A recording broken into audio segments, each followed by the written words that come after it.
been Russian military's principal individual weapon for nearly 7 decades, and it is a testimony to the brilliance of the design that it defies replacement and instead lends itself to further modification. The most important change to the original AK design took place in the 1970s with the adoption of the AK-74, which, instead of the original 7.62mm intermediate round, used a lighter 5.45mm high-velocity round, which gave the weapon greater accuracy and improved lethality. The AK-74 in turn gave way to the 1990s vintage AK-74M, which introduced composites to the design, giving it that characteristic black rifle look, and included a number of other improvements to improve its durability and facilitate the use of night vision and aiming devices.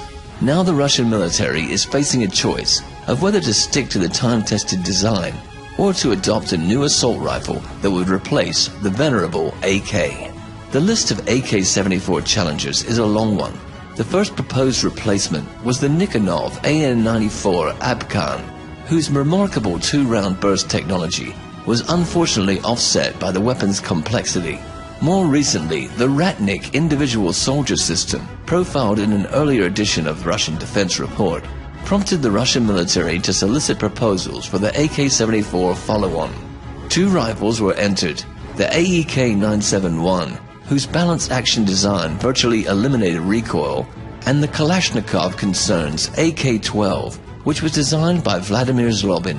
After a prolonged series of trials, the Russian Ministry of Defense made a decision in February 2015 in favor of Kalashnikov's AK-12. The AK-12 combines its predecessor's best qualities with improved accuracy and ergonomics. Its design allows the operator to perform key operations, like releasing the magazine or manipulating the safety and selector switch with one hand and without the need to take the finger off the trigger. The AK-12 is also better suited to accept a variety of attachments, such as sighting devices, laser designators, forward hand grips, night vision devices, and the associated mounts, such as the Picatinny rail, which has become a world standard and without which no modern rifle can do without. In addition to the standard AK-74 and RPK magazines, the AK-12 can use the newly designed 60-round and 90-round magazines. Does that mean that the Izhmash plant will soon be churning out millions of AK-12 rifles to replace the AK-74 series weapons currently in service? It does not appear likely. Part of it has to do with Russia's ongoing budget pinch, which has forced revisions to a number of other defense procurement plans. But the bigger reason is that the AK-12 just does not offer enough of an advantage to warrant such a dramatic rearmament. Russia is not unique in that respect. The US military has held several major competitions to identify a successor to the M16 and M4 weapons, and yet these rather flawed rifles will continue in service for decades to come, because the potential replacement's performance advantage is insufficient to warrant the cost. The May 2016 decision to equip the newly formed National Guard with AK-74M rifles is one of the indicators that the Russian leadership is instead opting in favor of continued modifications of existing rifles with the designation of AK-74M3. Several hundred of these rifles, referred to at the time as AK-74M Obvez, were seen already during the victory parade in May 2015. The AK-74M3 introduces a new buttstock design, a new hand grip, and changes to the receiver cover to facilitate the use of Picatinny rails, in addition to other improvements. The AK-12, on the other hand, will most likely be purchased in relatively small numbers for use by specialized and elite units, much as the way the US and other NATO countries issue more advanced and expensive designs to its elite forces while retaining older weapons in service. As is usually the case, the question of the relative importance of the AK-74M3 and the AK-12 to the Russian military will likely be shown by their presence or absence at this year's and future victory parades.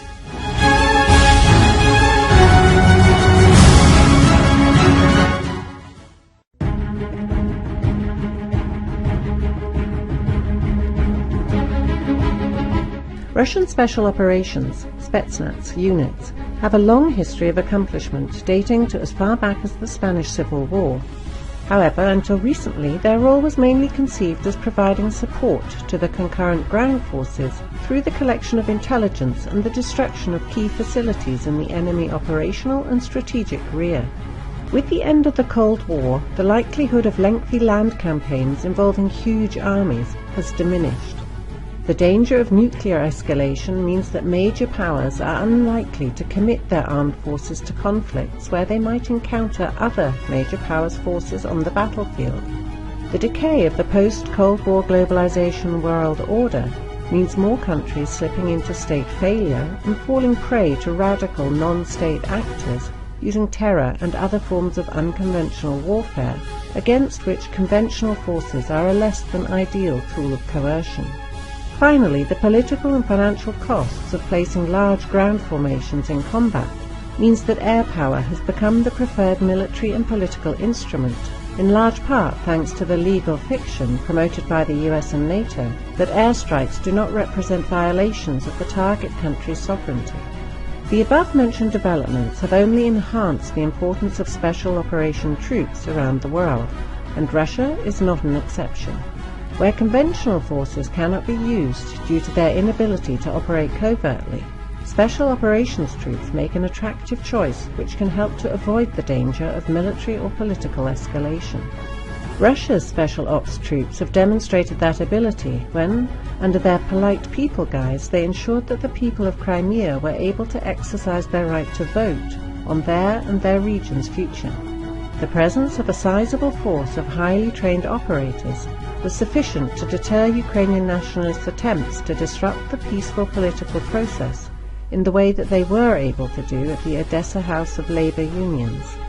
Their professionalism also enabled all of the standoffs with the Ukrainian forces on the peninsula to be resolved amicably and with a minimum of human casualties.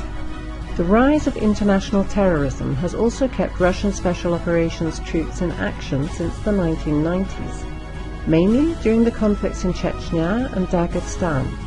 In the process, they acquired valuable experience at counterinsurgency, but hopefully will prove sufficient to deter Islamic State infiltrations into the Russian Federation territory or the territory of its allies, particularly if ISIS operations are effectively nipped in the bud.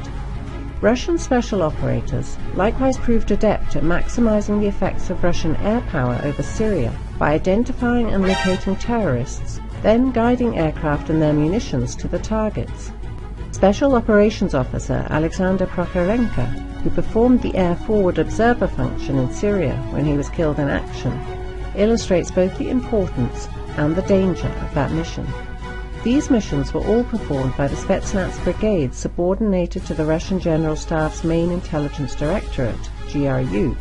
In recognition of special operations' importance in future conflicts, the Russian Federation formed the Special Operations Forces Command, KSSO, whose headquarters became operational in 2012, or right in time to influence the rapidly deteriorating international situation. KSSO's existence is intended to establish a cadre of experienced senior officers who will participate in operational planning at the strategic level, promote unified doctrine and training standards, and in general raise the profile of special operations forces within the Russian military. As of early 2016, KSSO had at its command 7 Spetsnaz brigades, each with between 4 and 6 Spetsnaz detachments, totaling up to 1,000 troops each. 2 additional brigades will be formed by 2020, and the number of special operations troops assigned to individual military districts will likewise be increased, though the KSSO's control will not extend to the National Guard Special Ops troops or the specialized naval Spetsnaz detachments. Because of the high demands of their missions, Spetsnaz troops undergo a lengthy selection and training process. Due to parachute training and the generous provision of wheeled light armored vehicles like the Tiger or the BTR-82A, as well as light utility vehicles and ATVs, these units possess high strategic and operational mobility, though their lack of artillery or tank support means that they cannot sustain lengthy battles without support by friendly militias or armies, or the airborne forces which represent the next level of escalation.